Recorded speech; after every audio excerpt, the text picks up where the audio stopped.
Today we are going to be adding and subtracting fractions with different denominators.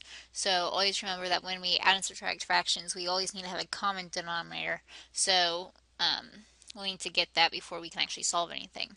The first 6 questions, I am just asking for the least common multiple. This is how we find our common denominator, and we've already done this a little bit this year, but least common multiple just means you're looking for the smallest number that both numbers will go into. So for part A, 3 goes into 6, but 6 doesn't go into 3. So the least common multiple here is going to be 6, because 3 goes into 6 and 6 goes into 6. The least common multiple will never be smaller than the biggest number that you see. So it'll never be smaller than this 6, or for part B, it'll never be smaller than this 12. So for part B, the least common multiple is going to be 12, because 4 goes into 12 3 times and 12 goes into 12 once. If you're ever not completely sure about how to find your common denominator when we get to these problems, you can always just multiply them together and use that, but it's going to be bigger numbers, so more work. So it's best to find the least common multiple. C is going to be 36, because 12 goes into 36 3 times, 36 goes into 36 once. For D, 3 doesn't go into 4, and 4 doesn't go into 3. So the least common multiple here, the smallest number that both numbers go into, is going to be 12. For part E, 7 doesn't go into 8, 8 doesn't go into 7, so the smallest number both numbers go into here is 56. If you're ever not sure about this, you can just make a list like 1 times 7 is 7, 2 times 7, 14, 3 times 7, 21, and then make a list for your numbers multiplied by 8 and see what's the first number where they both get the same answer. For part F, the least common multiple is 60, because 60 goes into 60 and 10 goes into 60. Okay, moving down. So we're actually going to be solving some problems now where you will have to get a common denominator first. So for part A, my common denominator here is going to be 35.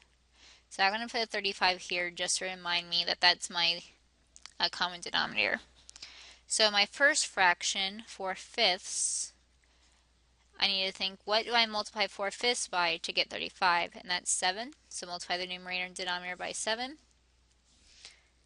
We're going to get 28 over 35. And then I'm going to do my second fraction. So 4/7. I need to think 4/7 times what is going to give me 35. 7 times 5 is 35, so multiply 5 by the numerator as well to get 20. So I'm actually going to add 28 over 35 plus 20 over 35. Now we're going to use what we did yesterday, where we just add the numerators and leave the denominator in our answer. So 28 plus 20 is 48 over 35. And remember, I don't want you to leave them as improper fractions, so we're going to turn it into a mixed number. You can do this by dividing. So 48 divided by 35. 35 goes into 48 once. Subtract to get 13. You take your remainder, that becomes your numerator. And then your denominator is the number that you divided by. So 1 and 13 over 35. Part B, my common denominator I'm going to use is going to be 8. So I only need to change that first fraction because my second fraction already has the 8. So 1/2, I need to think 1/2 times what is going to give me 8, and that's 4. So multiply the numerator by 4 as well to get 4/8. So I'm going to do 4/8 plus 11/8, and that's 15 over 8. That's improper, I don't want that. 8 goes into 15 once with a remainder of 7, and then keep the denominator, so 1 and 7/8. And again, if you needed to actually divide that out using long division, you can. 8 goes into 15 once, subtract, 15 minus 8 is 7, your remainder becomes a numerator, your denominator stays the same. Part C, my common denominator I'm going to use is 15. So I need to multiply that first fraction by 5 to get 25 over 15. And then the second fraction I'm going to multiply by 3 to get denominator of 15. And then I'm going to rewrite my problem. So the first fraction was 25 over 15. The problem said subtract, so minus 6 over 15. 25 minus 6 is going to give me 19 over 15. 15 goes into 19 one time with a remainder of 4 over 15. Part D, my common denominator I'm going to use is 6. So remember, if you're ever not sure, you can just multiply the two denominators together and use that. You're going to deal with bigger numbers and you might have to reduce at the end. So I don't need to change the first fraction. I just need to change that 1/3. So multiply 1/3 by 2